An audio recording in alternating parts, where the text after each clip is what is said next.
Ieri sera il grande incendio di Cusignana nel deposito della Debbie Line con la mobilitazione di uomini e mezzi. Le operazioni sono andate avanti anche oggi, così come le indagini. Aperta un'inchiesta, non si esclude il dolo, ARPAV, sostanze nocive entro i limiti. Intanto, per precauzione, a Cusignana i bambini delle elementari sono rimasti in classe per la ricreazione al chiuso, incognita per i lavoratori dell'azienda.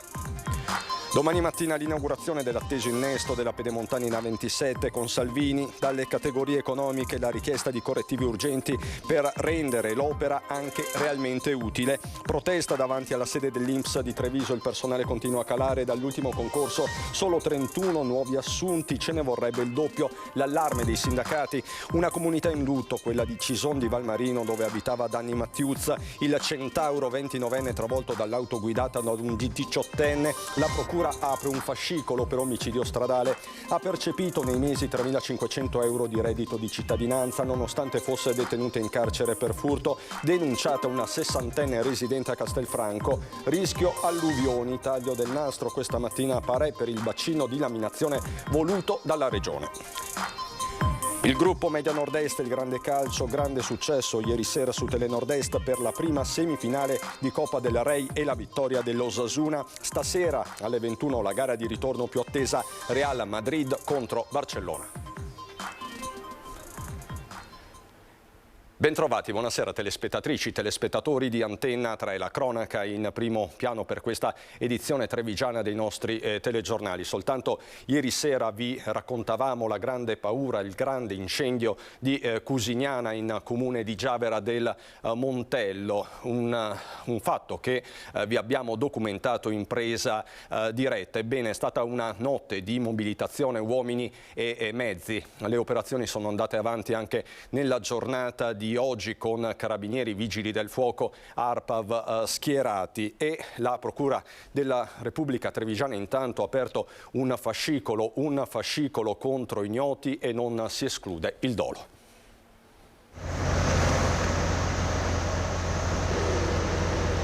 Non si esclude, in questo momento non escludiamo nessuna ipotesi, quindi c'è anche l'ipotesi dolosa come quella non dolosa ma accidentale. Dopo il grande allarme e l'ampia mobilitazione, vigili del fuoco e carabinieri vogliono risalire alle cause dell'incendio che ha tenuto mezza Marca con il fiato sospeso. Un'alta colonna di fumo visibile anche dal veneziano. Per tutta la giornata nei magazzini dell'azienda tessile Debbie Line di Cusignana, le donne e gli uomini del GNAT, il nucleo investigativo antincendio, hanno operato senza sosta. Al momento avete trovato qualcosa di sospetto? Al momento no. Non ci sono elementi, ma noi adesso faremo dei prelievi che porteremo in laboratorio per analizzare l'eventuale presenza di acceleranti e quindi cominciare a fare le prime valutazioni, le prime ipotesi. Scontata l'apertura di un fascicolo al momento contro ignoti in procura Treviso, ma un conto sono le indagini sulle cause, un altro i rilievi sugli effetti affidati al personale di ARPAV che si è mosso su più livelli. Il primo campionamento dell'area in via d'urgenza è stato effettuato con le operazioni ancora in corso, mentre il sindaco di Giavera invitava la popolazione a tenere chiuse le finestre, precauzione estesa anche ai comuni limitrofi. A ridosso dell'alba i primi dati, sostanze nocive nei limiti, rassicurazione che ha convinto l'amministrazione a non interrompere le attività scolastiche. Le centraline ARPAV di via Lancieri di Novara Treviso e Pederobba non hanno evidenziato poi il superamento del valore limite orario di biossido di azoto, variazioni minime per le PM10. L'odore comunque è stato forte e acre per tutta la notte e la prima parte della giornata. Interessati 10.000 metri quadrati di fabbricato e tanto materiale tessile. L'incendio nei suoi prodotti ha sempre materiale non salubre, per cui sicuramente c'è stata dispersione in atmosfera di sostanze diciamo non ottimali. Però fortunatamente la colonna di fumo si è alzata abbastanza in alto, per cui probabilmente si è tutto disperso su una superficie sufficientemente ampia da poter ridimensionare il danno. In attesa di risultati completi resta la mobilitazione di uomini e mezzi arrivati da ogni angolo della provincia e non solo. 25 operatori sicuramente provenienti dalla sede centrale di Treviso, ma anche da Montebelluna, da Conegliano, da da Asolo, con il distaccamento volontari di Asolo, e ci ha dato una mano anche il personale da Venezia con alcune attrezzature particolari, però diciamo la mobilitazione è stata massiccia. Intanto oggi a Cusignana e nei dintorni è prevalsa la linea della precauzione. Alle scuole elementari i bambini sono rimasti in classe anche per la ricreazione. Alle 6 sono andata dentro, ho la finestra là e ho guardato fuori. Ho appena visto il fumo che partiva allora. Alle 6 è partito il fumo, qui sul cantone. Sono state ore concitate, quelle vissute dalla comunità di Cusignana, per una notte al centro di una grande mobilitazione. Tanta l'apprensione per quella colonna di fumo, ma anche tanta, forse troppa, la curiosità. Tanti curiosi, quello sì.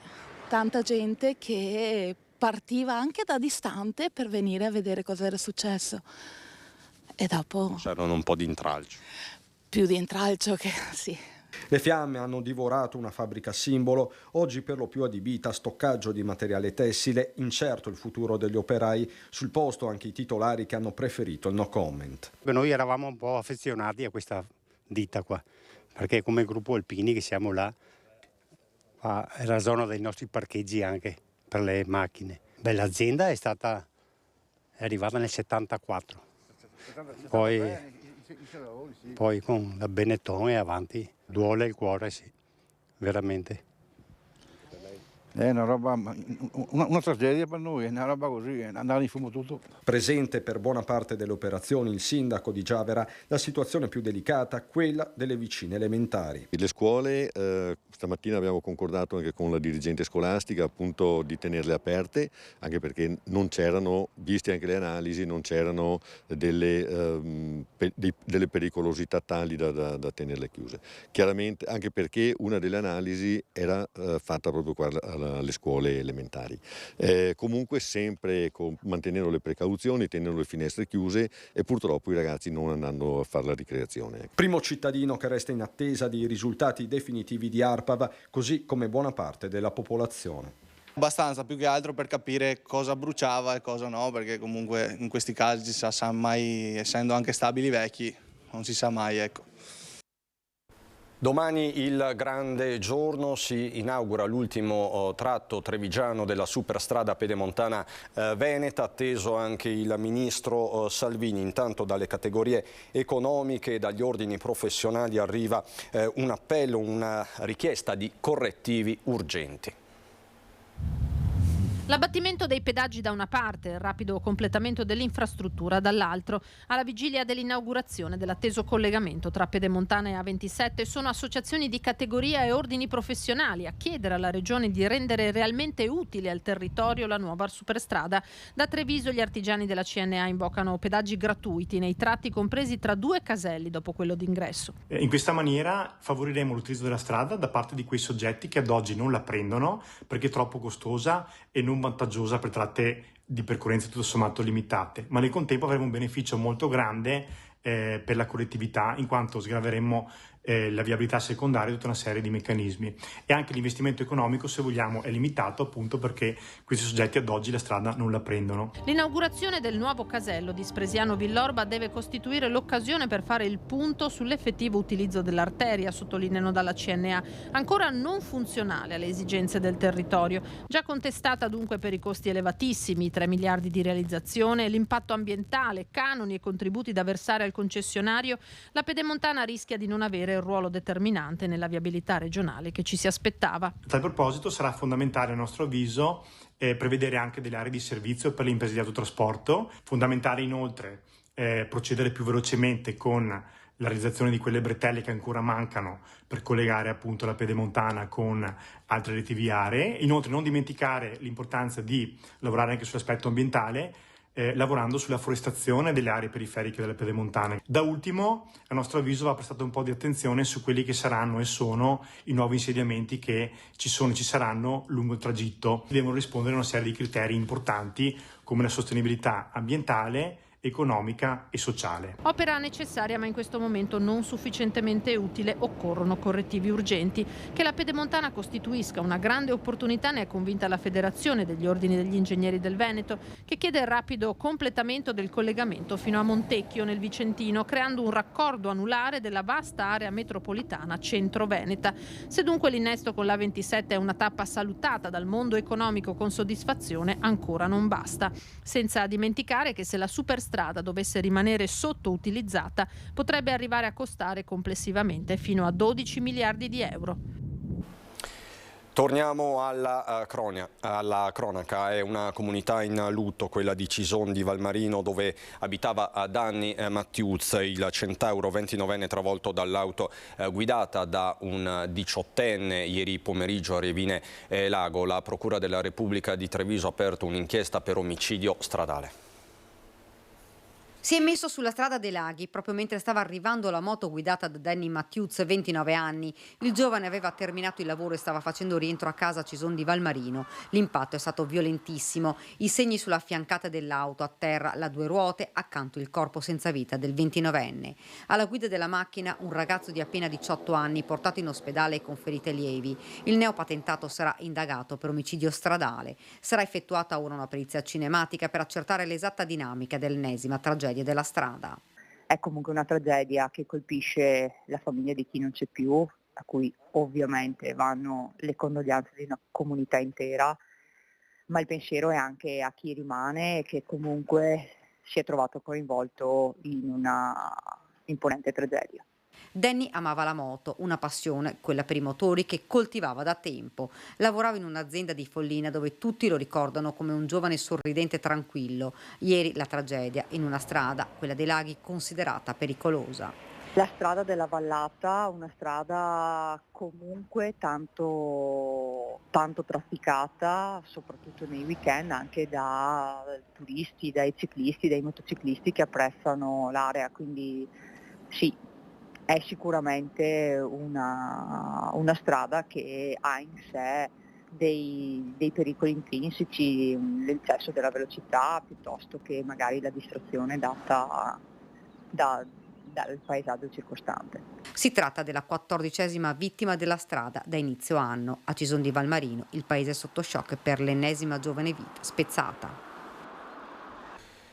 La moto sfrecciava a 200 km/h, assolta dall'accusa di omicidio stradale l'automobilista, una quarantenne straniera. L'incidente era avvenuto il 24 marzo del 2019 lungo la Castellana, tra i comuni di Vedelago e Castelfranco. La Ducati, guidata da Antonio Macri, 42 anni, seguiva l'auto della donna che a un certo punto aveva messo la freccia e aveva svoltato a destra senza accorgersi che dietro, sulla stessa direzione di marcia, stava arrivando il centauro. Il motociclista aveva tentato una frenata disperata, ma la velocità aveva fatto impennare le due ruote. L'uomo era stato sbalzato a terra, un volo di quasi 80 metri, uccidendolo sul colpo. A Borso del Grappa adesso per un incidente in parapendio.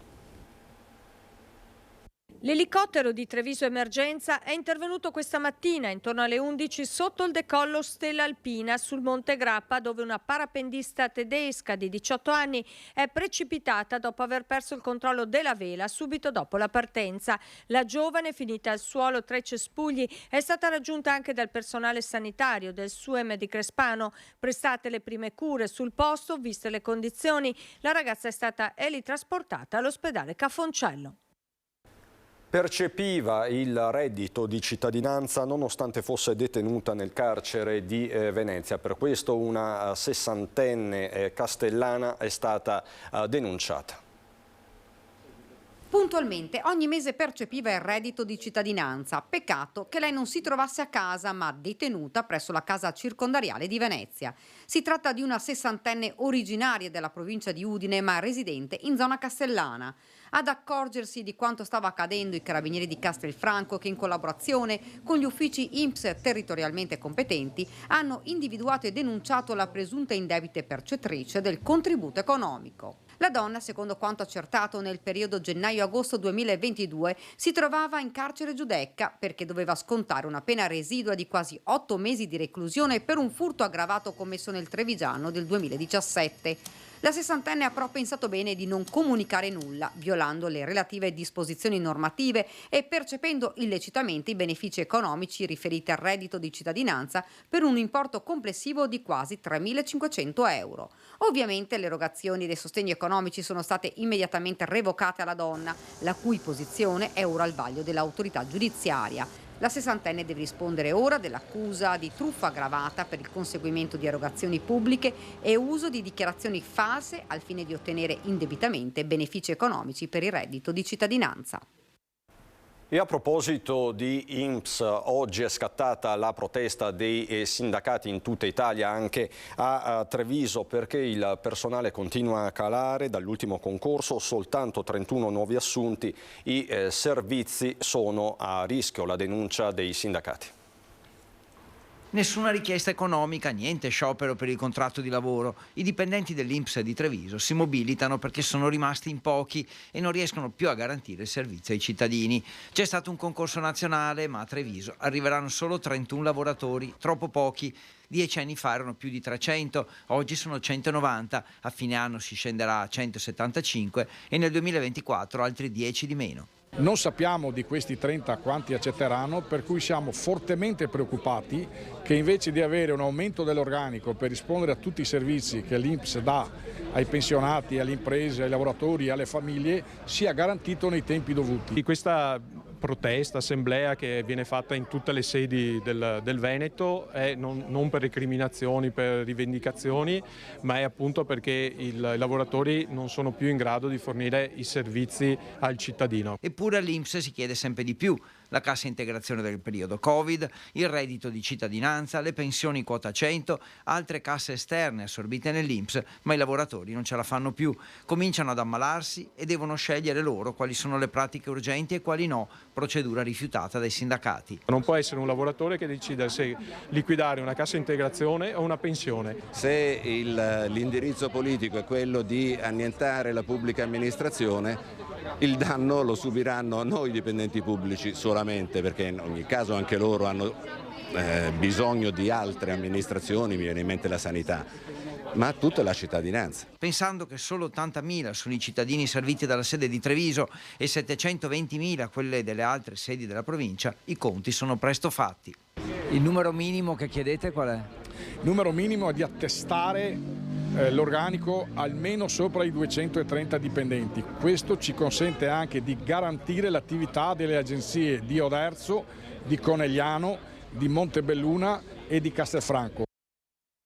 Ed è pronta la risposta del trevigiano Antonio Pona, alla guida della direzione centrale entrate dell'INPS, che condivide queste preoccupazioni.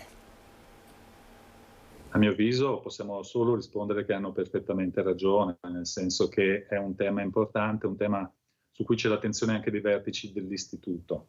Naturalmente tutto questo non nasce tanto per una volontà dell'istituto, ovviamente, quanto per effetto di alcune dinamiche che sono dinamiche socio-economiche, le potremmo definire. Sta cambiando il modo di guardare al mondo del lavoro da parte dei giovani e delle persone che potrebbero aspirare ad un lavoro in ambito pubblico, che i concorsi vanno deserti, oppure magari figure nuove assunte poi molto presto rinunciano perché magari sono persone che vengono da fuori sede.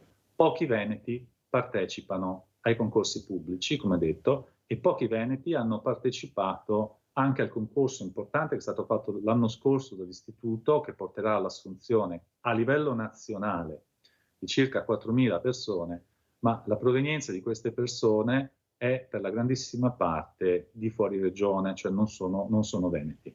Mai come oggi il numero di dipendenti dell'INPS è stato così basso. Faccio un esempio, 15 anni fa eravamo circa 2.100 e non avevamo incorporato INPDAP, ENPAS e quant'altro, oggi siamo circa 1.300.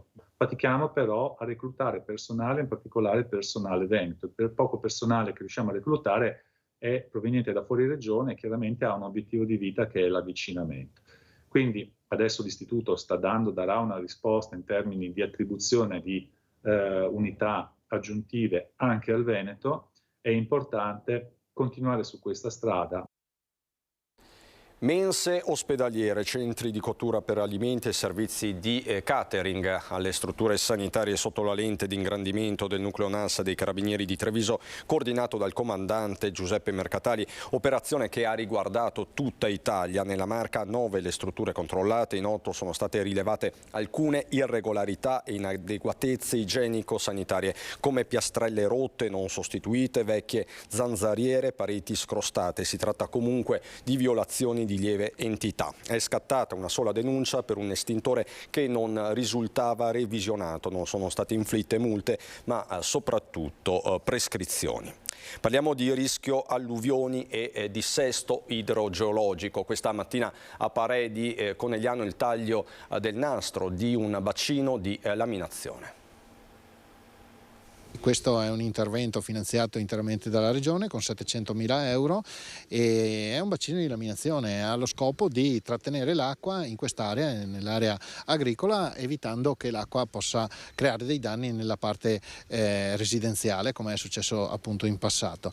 L'ultimo episodio nel giugno 2018, quando l'esondazione del Valbona provocò allagamenti e problemi, un evento traumatico, lo ricorda il comitato dei cittadini, nato subito dopo e presenta il taglio del nastro di quello che può essere definito un mini bacino di laminazione. L'opera è stata realizzata in un solo anno tra il 2021 e il 2022, un manufatto in calcestruzzo armato dotato di un sistema di porte vinciane in acciaio inox, ma per l'assessore regionale all'ambiente e alla protezione civile Giampaolo Botaccin rappresenta molto di più.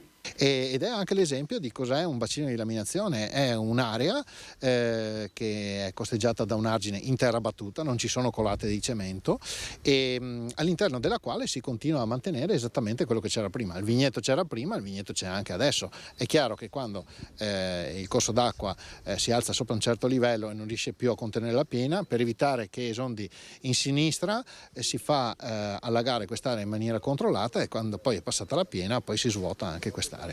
L'intervento rientra all'interno di un piano più ampio contro il dissesto idrogeologico che riguarda altre zone del Veneto, coste comprese, per un investimento di 3,5 miliardi di euro, anche con la collaborazione dell'Università di Padova.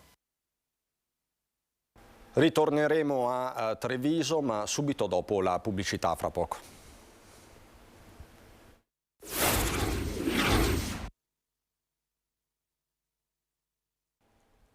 Di nuovo in diretta per ritornare a Treviso e parlare del nuovo sistema di controllo dei sottopassi presentato questa mattina. È un primo passo concreto verso la Smart City, quindi la digitalizzazione, dove attraverso delle tecnologie riusciamo a prevenire il problema, per esempio, degli allagamenti nei sottopassi. Saranno 15 sottopassi stradali monitorati in tempo reale, una mappatura della città digitalizzata che punta al miglioramento dei servizi in caso di allagamento e alla sicurezza dei cittadini. Avremo 15 sottopassi completamente digitalizzati, collegati con la centrale operativa non soltanto del comune, quindi dei lavori pubblici, ma anche con le forze dell'ordine per segnare tempestivamente l'eventuale presenza di acqua che rischierebbe di impedire il passaggio. Un sistema che offrirà la possibilità di comunicare alla città eventuali criticità attraverso dei pannelli, presto accompagnati da un'applicazione per smartphone. Al momento sono 12 sottopassi già automatizzati e saranno quindi 3 i sistemi di controllo da completare. I 3 mancanti, che sono uno carraio, che è quello di via Selvatico, e 2 pedonali, uno che dalla Piani va sotto il Viale della Repubblica e uno in via Ospedale Provinciale.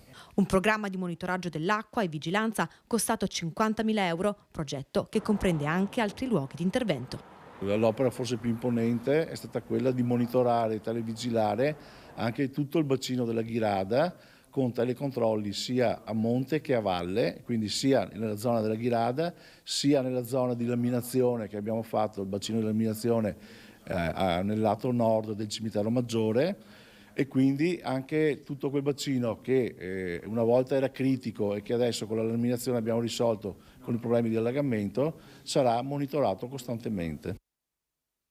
Temi amministrativi ma anche di campagna elettorale con il gruppo di Più Europa Treviso che per l'appuntamento di maggio annuncia il suo sostegno al candidato civico di centrosinistra Giorgio De Nardi. Si allarga la squadra di Giorgio Denardi, candidato sindaco per il centro-sinistra di Treviso. Nella corsa al voto, al suo fianco, o meglio, nella sua lista civica, anche 2 esponenti di Più Europa Treviso. A scendere in campo, in vista delle amministrative di maggio, saranno Elena Cacciatori, tesoriera del gruppo, e il coordinatore Carmine Mazzola. Penso che questa città abbia bisogno di un cambio di amministrazione, che le cose si possano fare meglio. Treviso ha bisogno di più spazi di aggregazione, soprattutto per i giovani. C'è bisogno di spazi dove i giovani si possano incontrare, suonare strumenti musicali, fare teatro, organizzare anche altre cose, anche come prevenzione nei confronti del problema del disagio giovanile, della violenza giovanile. L'attuale amministrazione ha praticamente solo pensato di risolvere il problema con le pattuglie in Piazza Borsa al sabato, ma ha bisogno di risolvere il problema invece alla radice. Un obiettivo chiaro, una Treviso più europeista attraverso proposte declinate ai valori economici, ambientali e sociali del partito. E a proposito di diritti civili, non manca una stoccata a un altro candidato a sindaco, l'attuale primo cittadino Mario Conte. Dichiarazioni di parte avversa sui temi del riconoscimento dei figli dei coppie monogenitoriali in occasione della campagna elettorale la consideriamo come strumentale, considerando che la Giunta Conte non ha dato nessun patrocinio in occasione di iniziative delle associazioni LGBT e ha tolto il patrocinio del Comune di Treviso sulla rete Redi, che è una rete di enti pubblici in appoggio appunto alle coppie omogenitoriali. Una lista civica di centro-sinistra, quella di Denardi, a cui si aggiungono i colori dell'Europa. Tra gli obiettivi in città, rivedere l'impiantistica sportiva, a partire dallo stadio Tenni. È lo stadio Tenni che secondo noi non ha più senso di stare dove è, perché è vicino alle mura, troppo vicino al centro. Il Calcio Treviso ha bisogno di un impianto più adeguato e quello che è il Tenni, che è un impianto che adoro perché ci ho giocato anch'io, ci ho visto tantissime partite, come tanti trevigiani, deve diventare un parco naturale sportivo aperto 365 giorni all'anno alla cittadinanza. Insomma, lo avete sentito, i temi delle nuove famiglie e dei diritti civili restano centrali in questa campagna elettorale. Sul tavolo c'è sempre la questione della trascrizione anagrafica dei figli delle coppie dello stesso sesso, diametralmente opposte le visioni del popolo della famiglia del Movimento 5 Stelle, con i 2 candidati sindaci Luigino Rancane e Maurizio Mestriner, ieri sera ospiti a Ring. Partirei già dal vocabolario, cioè dobbiamo intenderci cosa vuol dire famiglia, dobbiamo intenderci cosa vuol dire papà, dobbiamo intenderci cosa vuol dire mamma, dobbiamo intenderci cosa vuol dire diritto dei bambini. Il primo diritto di un bambino è quello di avere un padre e una madre, credo che sia indiscutibile. Tutti noi siamo stati bambini e penso siamo stati tutti fortunati ad aver avuto una mamma e un papà. Il discorso che entra è un discorso molto complesso. Dobbiamo maternità surrogata, utero in affitto, quello che vogliamo. E purtroppo stiamo decadendo soltanto in un termine economico. Il bambino è un qualcosa da comprare, perché alla fin fine chi prende un bambino con questi sistemi deve sganciare, uso questo termine brutale, parecchi soldi per acquistare questo bambino. Io mi auguro che la politica trevigiana invece accolga e sia pronta ad accogliere le famiglie arcobaleno e dialogare con queste famiglie, non far finta appunto che non esistano e dargli le spalle.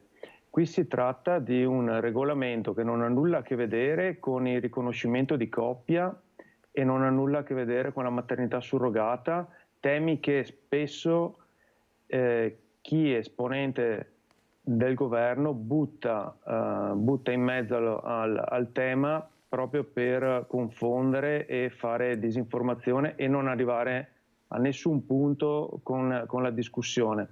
Qui si tratta solo di dare maggiori diritti a delle creature, a dei bambini che sono venuti al mondo, e questo appunto indipendentemente dal riconoscere la coppia.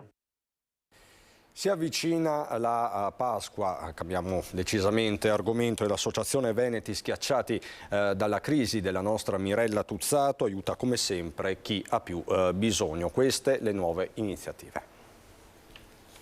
Questo assegno è per i piccoli problemi che ci sono in ogni famiglia, diciamo così, che si sono magari accumulati. Come ogni mercoledì, Veneti schiacciati dalla crisi porta un po' d'aiuto a chi, e purtroppo sono molti, deve scegliere se fare la spesa o pagare le bollette. Come ogni mercoledì, nella sede del Banco Solidale in provincia, a Treviso, sono tante le famiglie che ritirano una spesa alimentare consistente grazie all'associazione della nostra Mirella Tuzzato e dei tanti cittadini generosi che sostengono l'iniziativa.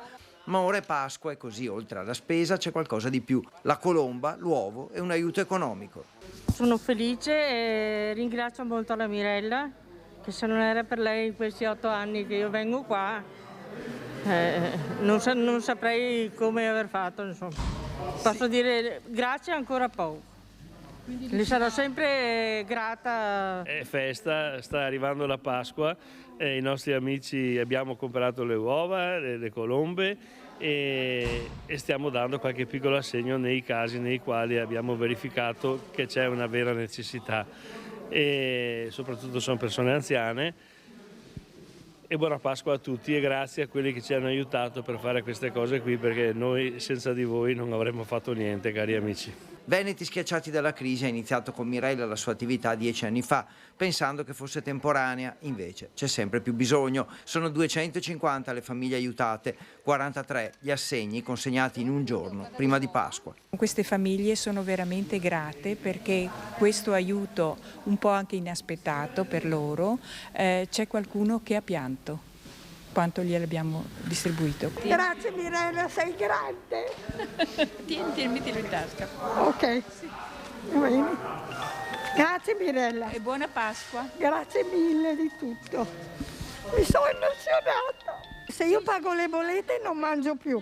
O mangio o pago le bollette. Buona Pasqua a tutti. Date qualcosa a chi ne ha bisogno, guardate i vostri vicini se hanno bisogno, perché la prima assistente sociale è il vicino di casa, no? E poi grazie per averci aiutato, speriamo che abbiate veramente una Pasqua felice. Buona Pasqua a tutti! A 3 anni dalla sua scomparsa, il liceo classico Canova di Treviso ha voluto ricordare Glory Cappello, storica docente di storia, intitolandole l'archivio e la biblioteca dell'istituto. Grande commozione ieri pomeriggio alla cerimonia dedicata alla studiosa autrice di una monumentale biografia del filosofo Stefanini. Presenti la preside Maria Rita Ventura, il marito di Glory Cappello, il giornalista e scrittore Sante Rossetto, amici, colleghi e allievi. Alla fine è stata scoperta la targa commemorativa dedicata alla docente in cui è impresso il meritato riconoscimento. E noi adesso andiamo a Belluno.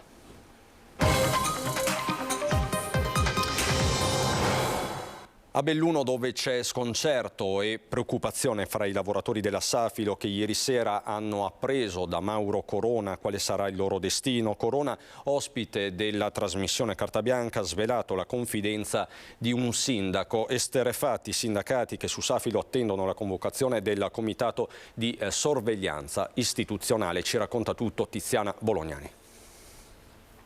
Non sono nemmeno le 10 di sera quando su Rai 3 va in scena il siparietto fra la conduttrice di Carta Bianca, Bianca Berlinguer, e il suo ospite fisso, lo scrittore ertano Mauro Corona. Cuore della puntata, i problemi del lavoro e le proteste attualmente in atto in Francia e in Germania. Berlinguer chiede un commento a Corona. Perché in Italia nessuno si ribella più, si domanda, perché sanno già che tutto è scritto. Un istante dopo lo scrittore svela un retroscena sul futuro della Safilo, un vero e proprio colpo di teatro, e a più di qualcuno si gela il sangue nelle vene. Si evinceva il fatto che il suo amico, queste sono le dichiarazioni, nonché milanista, quindi condivide anche una fede di natura sportiva, andavano nel senso di una battaglia ormai chiusa, persa, con la Safilo sostanzialmente smembrata su tutto quanto il territorio. Esternazioni che hanno lasciato esterrefatti i lavoratori, l'effetto devastante. Questa mattina decine e decine di chiamate hanno raggiunto i rappresentanti sindacali di categoria. Ovviamente questa cosa ci lascia particolarmente basiti per non dire un'altra cosa evidentemente. Perché? Perché il tavolo istituzionale si deve ancora, come dire, esercitare. E noi stiamo attendendo ovviamente la data dell'incontro. Abbiamo peraltro un incontro previsto pure il giorno 12 con la Safilo direttamente a Longarone, per cui questa, come dire, sorta di anticipazione, se anticipazione in qualche modo può essere, ma non credo che sia di questa natura qua, ci vede assolutamente contrari. Chiamato in causa il sindaco di Longarone, che risponderebbe all'identikit tracciato da Corona, respinge al mittente ogni insinuazione, se ne assume la responsabilità, taglia corto Padrin, che annuncia la riunione del comitato di sorveglianza Safilo per il prossimo 21 aprile. Vi siete confrontati con il sindaco di Longarone? No, ancora non ci siamo confrontati, perché noi non essendo stato citato evidentemente direttamente, cioè facendo nome e cognome, come dire, andiamo per ragionamento a cascata. Ci auguriamo sinceramente che non sia questo il caso. Anche a Belluno la protesta dei sindacati per la situazione, per la carenza di organico all'INPS. Si lavora in emergenza e il rischio è che non vengano più erogati servizi adeguati alle esigenze dei cittadini. Alla direzione provinciale dell'INPS di Belluno stamattina, in contemporanea a tutte le sedi venete, è stato proclamato lo stato di agitazione dalle 7 sigle sindacali che rappresentano i lavoratori del comparto pubblico. Il problema del personale qui alla sede INPS di Belluno è davvero preoccupante. Sappiamo che negli ultimi 4 anni ci sono stati 45 pensionamenti, quindi da 98 siamo arrivati a 54 persone che lavorano all'INPS. I criteri di assegnazione dei vincitori dei concorsi non sono adeguati. Dei 206 nuovi assunti all'INPS di Belluno dovrebbero arrivare 11 persone. Di questi solo in 5 hanno chiesto di lavorare nel capoluogo. Devono cambiare le regole, affermano i sindacati. Queste assunzioni sono poche per quanto ci riguarda, quindi che si rivedano i criteri di ripartizione del personale. Da oggi perciò scatta la mobilitazione, perché la situazione è davvero critica. Le assunzioni previste non bastano a colmare la voragine che si è creata negli ultimi anni. Nel bellunese la carenza di personale causerà la chiusura dello sportello di Feltre, trasformato in mero punto informativo. Sminuisce il tipo di ufficio periferico e poi non vorremmo che accadesse anche a Pieve di Cadore, e questo è il problema di Belluno e della montagna in genere e di tutti i servizi, e per questo protestiamo in maniera ferma e coesa, perché con questa manifestazione ci siamo trovati tutti solidali. Ma nel bellunese non ci sono soltanto criticità, ma anche opportunità, soprattutto in vista delle Olimpiadi di Milano Cortina del 2026. Se ne è parlato questa mattina a Palazzo Bembo nel corso di una iniziativa voluta da Confindustria Belluno Dolomiti con Confindustria Nazionale Alberghi. Le Olimpiadi sono di per sé un grandissimo evento, una vetrina sul mondo intero. Devo dire che ovviamente noi abbiamo bisogno di dimostrare che siamo all'altezza di questa vetrina. Oltre alle bellissime montagne che ci circondano, il territorio deve dimostrare come tessuto sociale di essere all'altezza della situazione. La numero 1 di Confindustria Belluno Dolomiti non fa sconti. È questo il momento per attrarre investimenti in montagna e creare i presupposti di un futuro sostenibile, aperto a nuovi flussi di turismo e nuove idee. Questa mattina nella sede della LUIS a Belluno è stato ampio il confronto fra i grandi nomi dell'ospitalità italiana e internazionale, i tecnici del settore riuniti per l'evento Cortina, le Olimpiadi e oltre. Una discussione sull'evoluzione del turismo in montagna, supportata dalle analisi proposte in apertura sul mercato dell'ospitalità. La montagna è tornata nel radar degli operatori e degli investitori dopo il Covid e ha solo una potenziale di crescita unica che dobbiamo sfruttare. Dobbiamo sfruttare facendo sistema. Meno di 3 anni alle Olimpiadi, è tempo di parlare di investimenti soprattutto in un settore cruciale come quello dell'ospitalità, affrontando la flessibilità del mercato. Olimpiadi non come traguardo ma come volano di sviluppo, contrariamente a quanto è accaduto con Torino 2006. Vuol dire investire nelle strutture, investire nel riposizionamento, nei servizi e quindi nella qualità dell'offerta dal punto di vista delle aziende, ma anche del personale. Nella resiliente provincia di Belluno, dopo Vaia e la pandemia, la volontà c'è tutta. Per noi le Olimpiadi sono un'occasione importantissima, ma proprio per quello che devono lasciare in questo territorio, oltre a 10 giornate che saranno stupende, saranno bellissime, entusiasmanti, però sicuramente per il tessuto sociale bellunese, per la provincia, per la montagna è fondamentale quello che resterà dopo. Parliamo adesso di noi del gruppo Media Nord-Est e del grande calcio. Ieri sera grandissimo successo su Telenord-Est per la prima semifinale di Coppa del Rey e la vittoria dell'Osasuna. Stasera alle 21, fra poco più di 40 minuti, la gara di ritorno più attesa, Real Madrid contro Barcellona.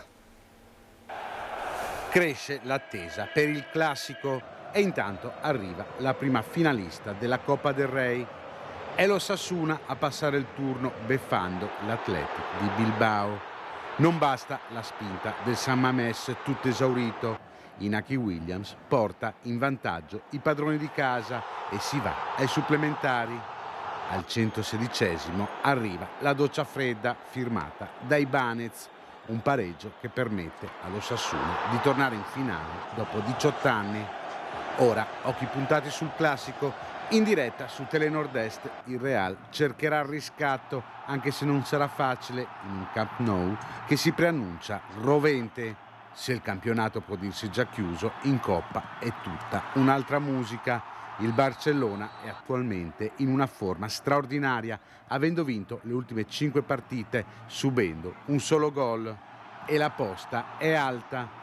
L'ingresso in finale della Coppa del Rey, il prestigioso trofeo che sarà assegnato il prossimo 6 maggio. Gli uomini di Carlo Ancelotti però, nonostante la stagione altalenante, cercano il riscatto, un riscatto che può valere una finale.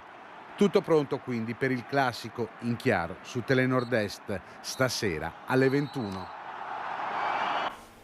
In attesa del classico vi lascio alle previsioni del tempo. È tutto anche per questa edizione da Belluno e Treviso. Buona serata.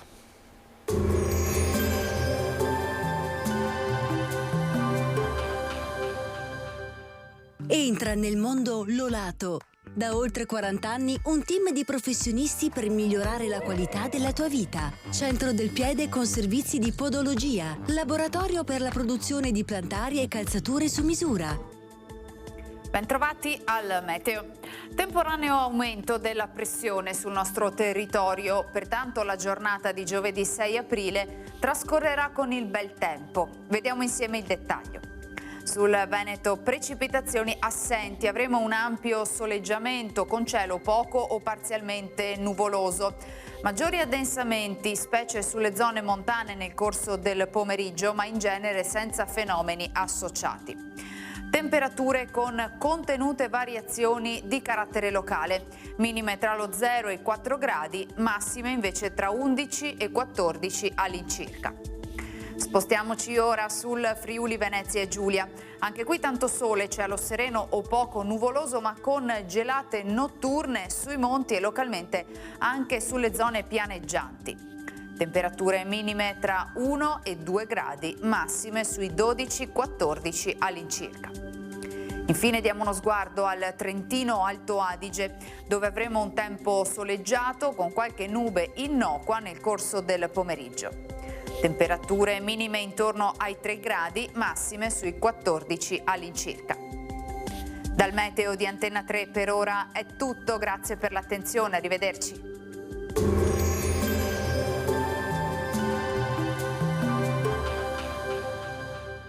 Busti, tutori e protesi di arto personalizzati. Ortopedia e sanitaria Lolato.